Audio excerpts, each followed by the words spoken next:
Hey everybody, this is Pierre Quinn, and you're listening to episode number 62 of the Leading While Green podcast, where my mission is to help you live, learn, and lead with confidence. On this episode of the podcast, my guest is Karen Walker. Now, Karen is an executive consultant, she's an advisor, and she's the president of One Team, a consulting firm that helps senior leaders create internal strategies that support external growth. We talk about her book, No Dumbing Down, and what it's like to be an influencer for a billion-dollar company.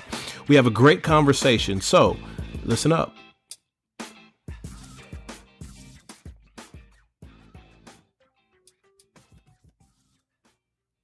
I want to thank you. I want to say thank you to everyone who continues to support this podcast. The Leading While Green podcast is continuing to grow because of your support, because of your listens, because of your shares, because of your likes, because of your comments on iTunes. It's making an incredible difference.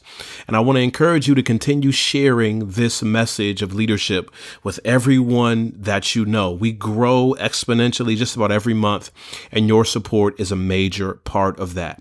Before we jump into the conversation with Karen Walker, I want to talk to you about a couple of things that I have going on my website, prcquinn.com. We got my free leadership course, 12 tips to help you grow as a leader. It's available there. Great course, 4-part video series, walk you through and your team through some of the fundamentals of leadership. And you really want to check that out. I also have my flagship leadership course, the Leading While Green Leadership Intensive. You really want to dive into that course, deep dive, high quality video content. We really pull back the layers and help emerging leaders discover some of the tools and tactics that they need to be better leaders. So you want to check that out, maybe for yourself or maybe for somebody on your team.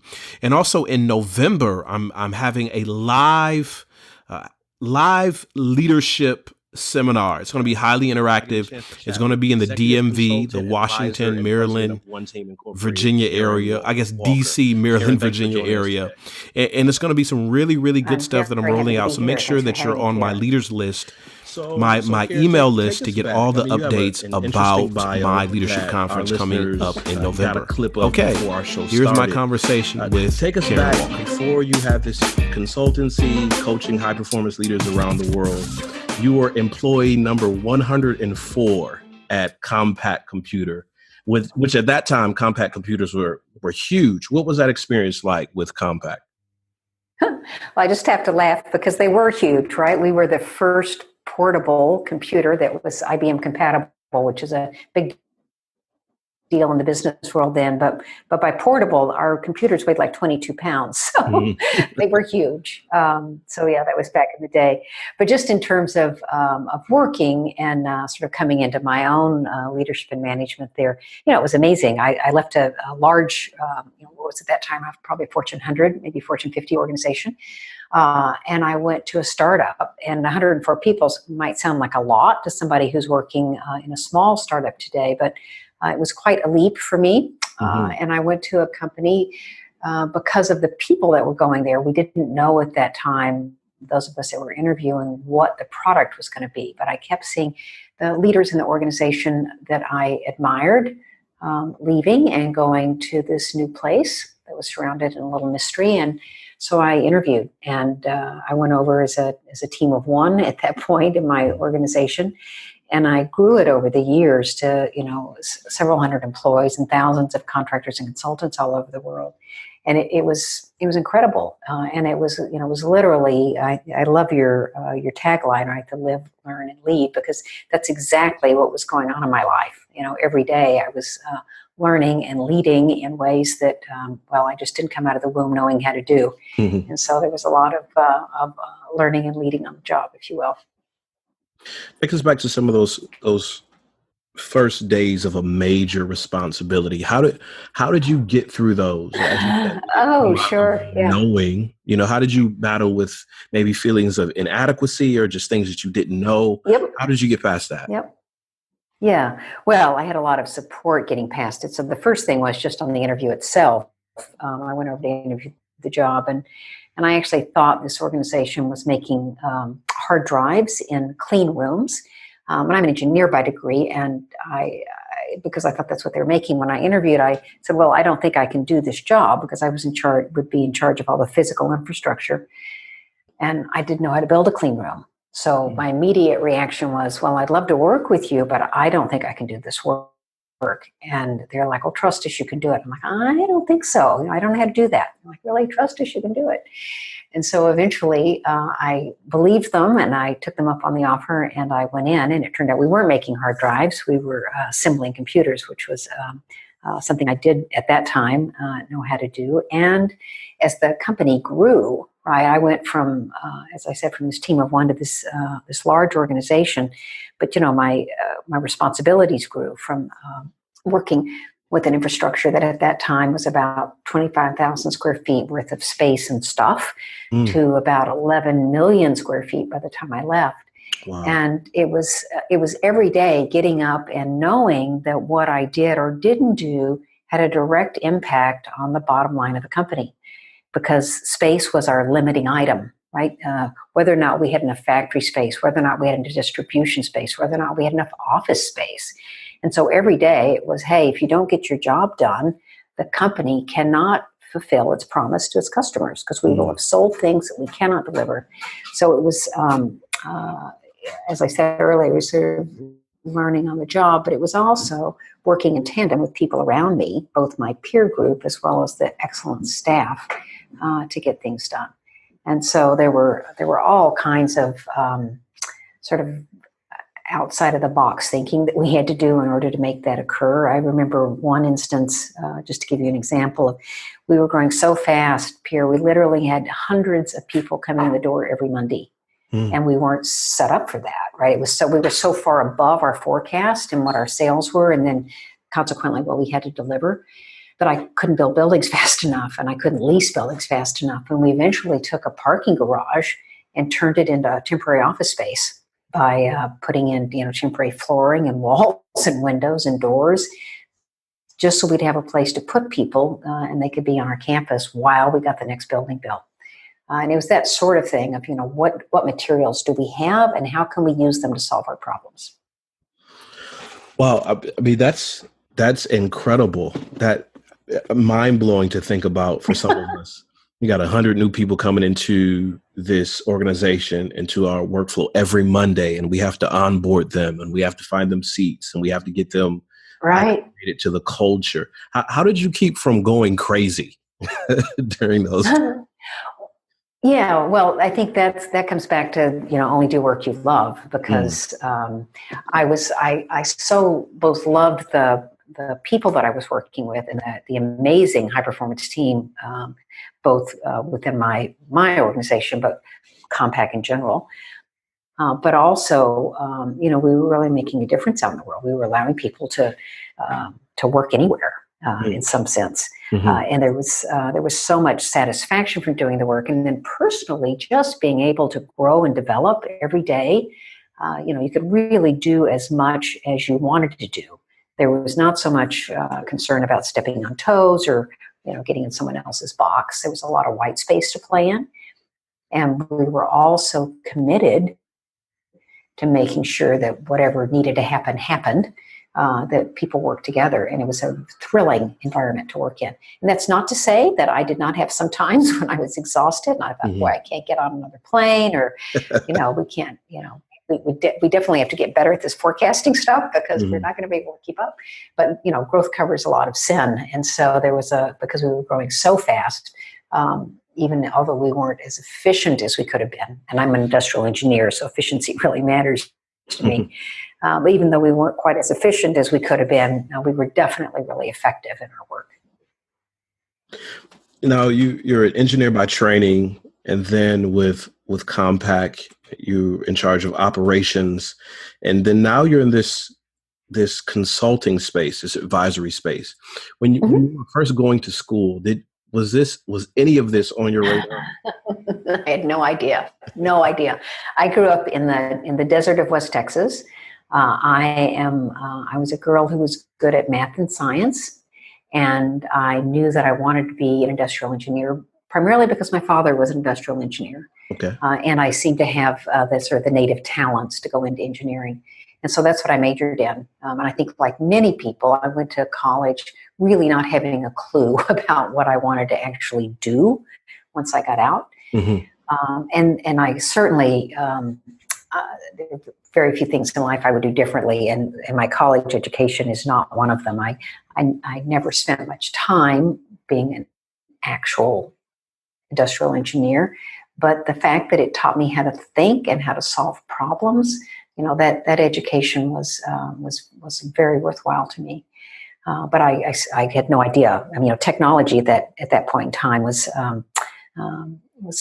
not what it is today, and so I didn't envision at all the kinds of careers that were possible until I got out in the world and I learned the sorts of different things that you can do in life. In fact, one of the pieces of advice that I do give to people who are just starting out is I notice over and over again how we limit ourselves, right? Because we don't know what we don't know. And so I think finding ways to help yourself think bigger and to really expand the possibilities for yourself and for your life at any stage of your career is one of the most important things that people can do for themselves.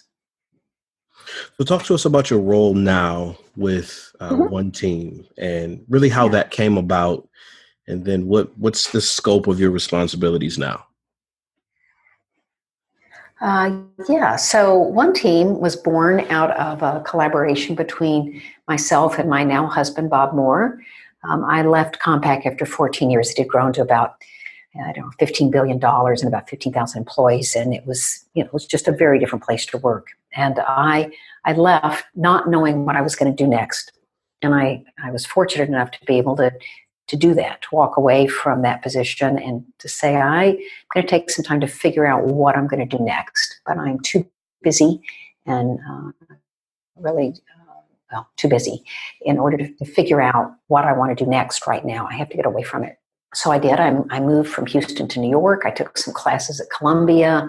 I went to sort of all the interesting conferences I wanted to go to. I read a lot of books. And I had a consulting job fall in my lap out in San Francisco. So I moved to a houseboat in Sausalito, and I drove over the Golden Gate Bridge to go to work every day, which was pretty amazing. And I met my now husband, who was a psychologist. He'd been working with organizations and senior leaders in organizations to help them sort out their strategy and execute on it. And I realized that was really what I missed about my job at Compaq, was working with senior teams to make things happen. So it really resonated with me. And we spent some time figuring out what we wanted to do next together. And we formed One Team out of his consultancy. And I've been doing it now for about 20 years. He retired several years ago, and I am still well in it and love it. Just love my work and love my clients. I'm reading over your bio. Is your favorite seat on an airplane 2C? It absolutely is. That is, I say in my bio, right, that's where I'm most often found, is I'll often see 2C. And that is my seat. So thanks for asking. Okay. So from all these experiences, you authored a book, and by the time this podcast is released, I'm sure you'll be hot and heavy into the promotion of the book. So talk to me about how this came about. No Dumbing Down, a no-nonsense guide for CEOs on organizational growth. Yeah, well, thanks for asking about that. I've been consulting now for a couple of decades, and I sort of never thought that I would write a book. And then I realized that A, I have something to say to a broader audience, and B, the best way to reach that audience was through a book and then through speaking about the topics that are in the book. And the title, No Dumbing Down, is born out of one of the 5 strategies in the book that really help organizations grow. And it's for me all about aligning your internal strategies and the execution internally to support your external growth. And I think we get over-focused in terms of thinking about growth, about just the sales part of the organization. And definitely you have to have a great product market fit and you have to have sales.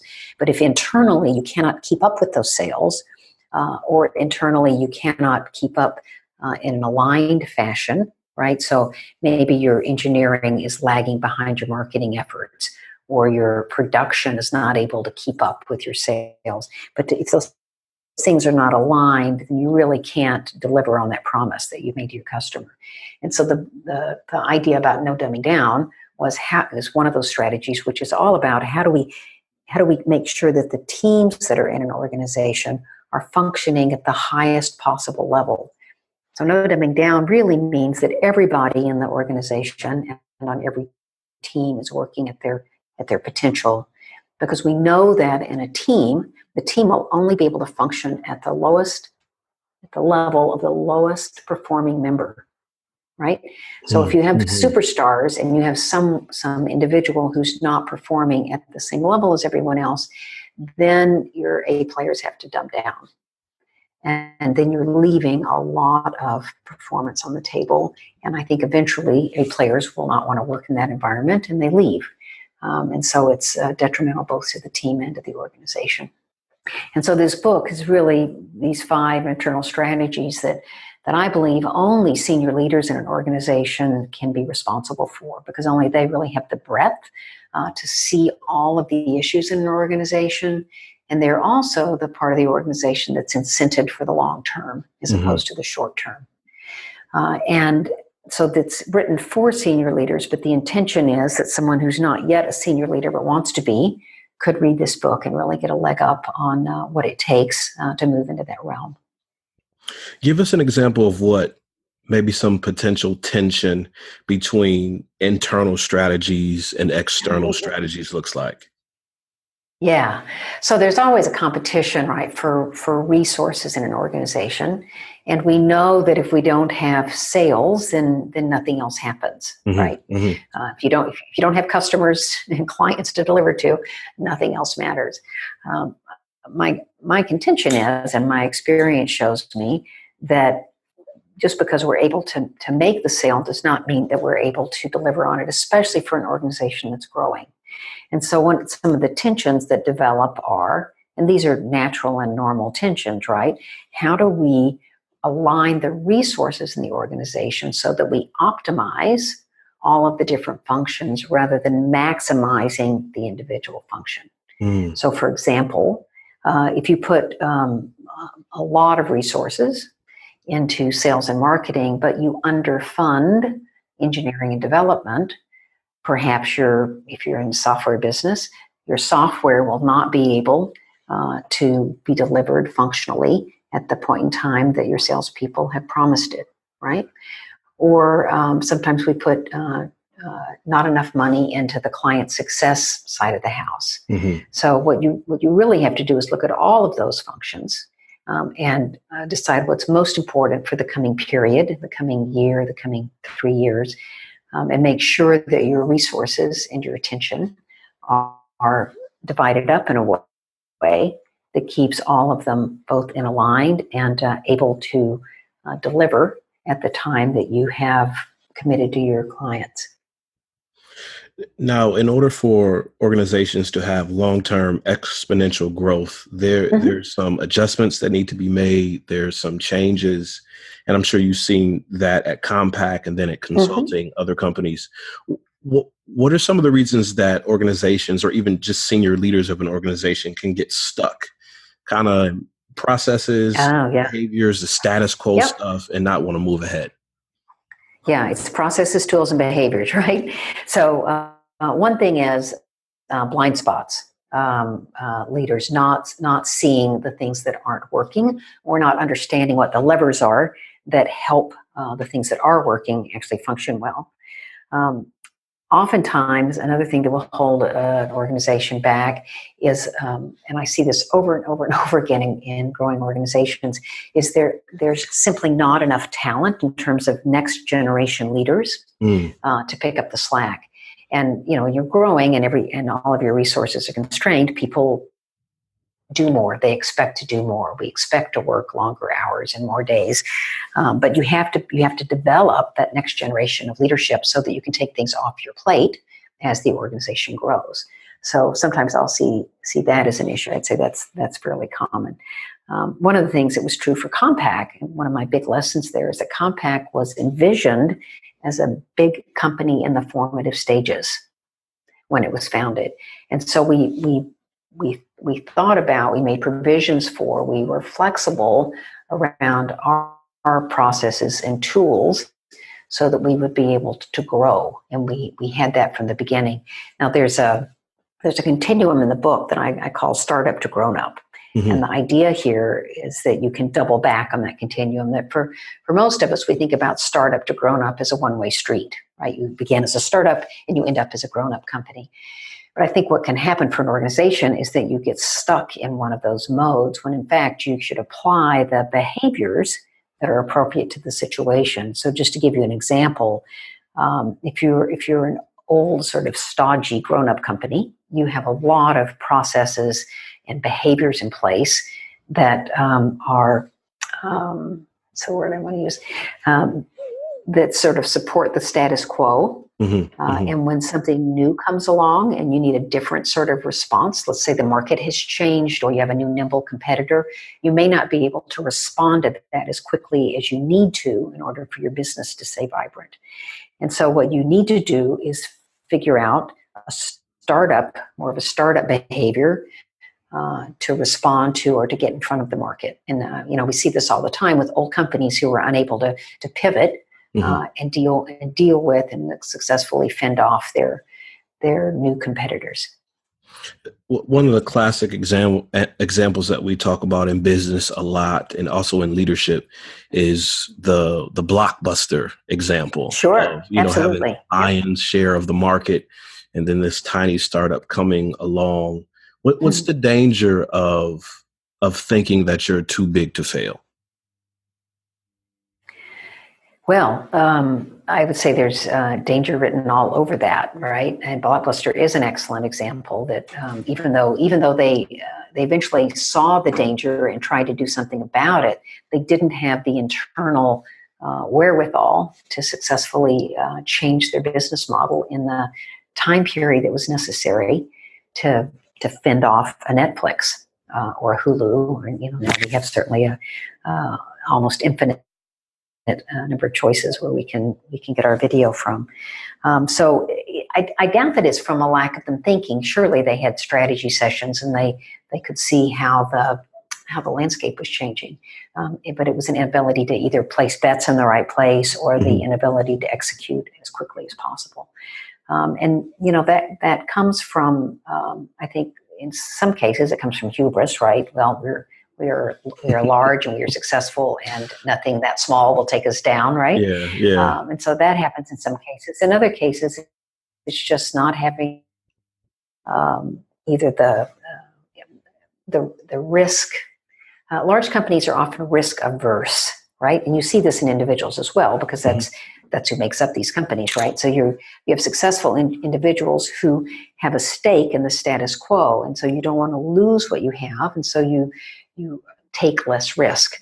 A startup has less to lose, and so they will take more risk.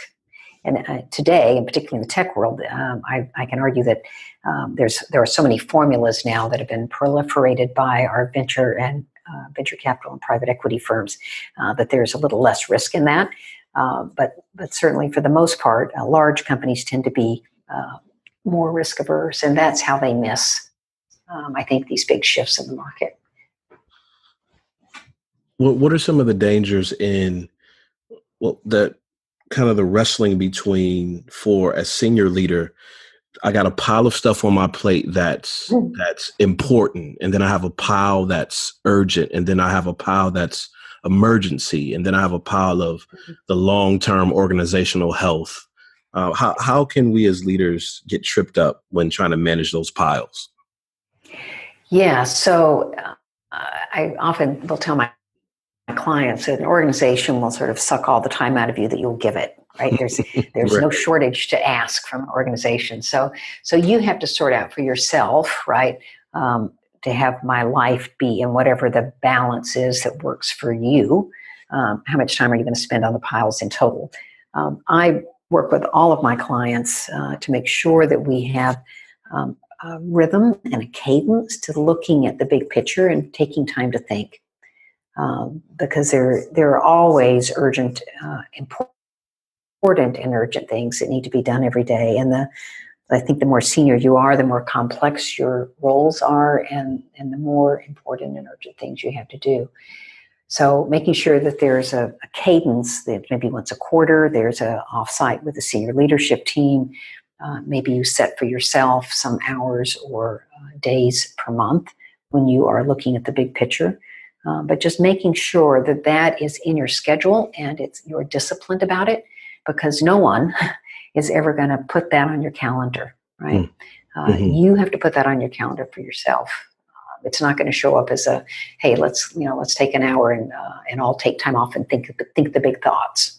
Those are just things you have to do for yourself, and they're hugely important, both for the organization, but sort of to go back to your key audience, for people in their careers, right? It's not enough just to put your head down and get your work done. That is very important. I don't mean to dismiss that at all, mm-hmm. but you have to be able to lift your head up and look at the bigger, broader picture on a regular basis and say, am I still directionally correct? Am I still going where I thought I was going to go?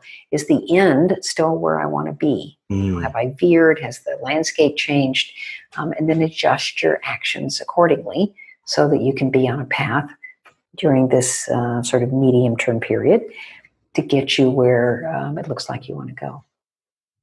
I know you might have to change names and even locations or black out some of the details, but can you share with us maybe a couple of times over your 20-year consulting career where you've been working with a client for a while and you said to yourself, yeah, this is why I do this work. This is why I get into 2C. Mm-hmm. This is why I travel the country. This is a perfect example why I've committed to this mission. Yeah, absolutely. So I get into 2C to take care of myself. Let's be clear about that. I spent a lot of time on the road, and I figured out after the first few years that sitting in 33B was not doing it for me. Mm-hmm. I'm just not able to function as well, and I need to be on when I get to my client, and I need to be functional and ready to recover when I get back home. So 2C is all about taking care of me. And I strongly urge your clients or your listeners to take that in and to learn to take care of themselves early in their careers. Mm-hmm. But just in terms of why I do the work, so when I was at Compaq, I was in charge of, I said, all the operating infrastructure. And what was very satisfying about that was we were building things, right? So when we finished building a building or a campus or a factory, you could see it, right? It was a really cool thing to be able to say, wow, that didn't exist before and it does now. And I get the same charge out of working with companies. It's why I work on companies that are growing, because I get a real kick out of seeing success of companies grow. And I see that. I have one client recently who's grown from a very small startup. I think we had about 20 people in the U.S. when I started working with them, which is a little small even for me, but I definitely had clients that size. Mm-hmm. And they've grown with double-digit growth year over year. They've just merged with a larger company, and they're now a $100 million revenue company. Wow. And I love that. I love that. I love seeing the people in the organization grow into these roles and into these challenges as they're presented. And it's not that everybody grows all along the way, right? Some people like to work for smaller companies, so they opt out. Mm-hmm. Some people don't have the skills and can't develop the skills either in time or at all in some cases to do the new jobs that are necessary for a growing company. But to see the totality of it really that's why I get up and go to work in the mornings. So I have that company is one example. I have another client that I worked with several years ago who was a privately owned organization, and they had been growing in single digits for many years and were actually a leader in the organization. But the leadership was really smart. They said, hey, our landscape is changing, our competition is changing, and we will, if we stay right where we are, we will eventually lose out. We will not continue to lead our market. We have to play bets in other areas. And so I worked with them on a strategic plan, and they made some changes to the direction they were headed. And they also went on to have double-digit growth and have been very successful in their field that they've taken on now as they watched their old competencies in that part of the field shrink. Those are amazing. And I know those are just a handful of all of your experiences over 20 years, not just at Compaq, but as working with one team and traveling across the country doing this great work. And we certainly appreciate your insights today on the podcast. Now, before we end our conversation, which has been rich for me, and I know it's been fulfilling for our audience, Karen, it's shameless plug time. So tell us, where can we find your website, social projects, everything you want us to know to keep track of you, give it to us. I'm laughing because this was really hard for me initially in my consulting career. It was to learn how to do this. And then, it was like, oh, it's not enough just to do good work. You have to tell people about it. So I can be found at Karen Walker US, on Twitter, LinkedIn, Instagram. Those are my main areas for social media. My website is karenwalker.us. So karenwalker.us. And then my book, which is No Dumbing Down. You can find a link to that on my website. Certainly following the hashtag No Dumbing Down book on Twitter, Instagram will get you there as well. I've had a conversation with Karen Walker, executive consultant, advisor, president of One Team, and all around consultant extraordinaire. Thanks for your time today, Karen. I wish you all the best with your work. Oh, it was a pleasure. Thank you so much. Enjoyed speaking with you. Great conversation with Karen Walker about this concept of no dumbing down and how much we really need to continue to reassess as leaders. We need to check and see, are we still headed in the right direction? Are we still focused on the target? Maybe the target is shifted and we need to shift as well. And that personal assessment is integral to leadership. Be sure to check out Karen's book and all of her social media handles. We posted those in the show notes so you can keep up with her and her work, and you can order a copy of No Dumbing Down. We also want you to stop by the website, prcquinn.com, and check out all the insights related to leadership. And that's about all I got for this episode. So until next time, take care and God bless.